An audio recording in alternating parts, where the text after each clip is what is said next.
Friends, তোমরা সবাই কেমন আছো? লাভলি জিন্দেগি চ্যানেলের আরও একটা নতুন ভিডিওতে তোমাদের সবাইকে আরও একবার স্বাগত জানাচ্ছি।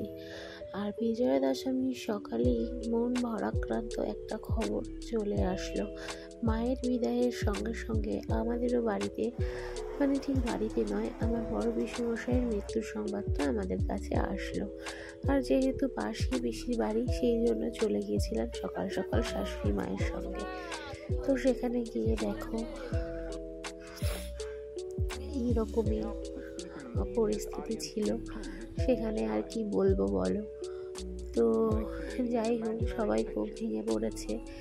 আর তারপর ওখানেই আমরা একটু কিছুক্ষণ দাঁড়িয়ে থেকে কিছু ছবিও তোলা হয়েছিল, তুলে নিয়েছিলাম। আর তারপর সেখান থেকে আমরা চলে এসেছিলাম বাড়িতে। আর এর থেকে আর কি বলবো, ভিডিওটা আর বেশি বড় করলাম না। আর এই পর্যন্তই, চলে আসবো আবারও একটা নতুন ভিডিও নিয়ে। ততক্ষণের জন্য সবাই ভালো থেকো, সুস্থ থেকো আর সাবধানে থেকো। আর সবাইকে শুভ বিজয়া।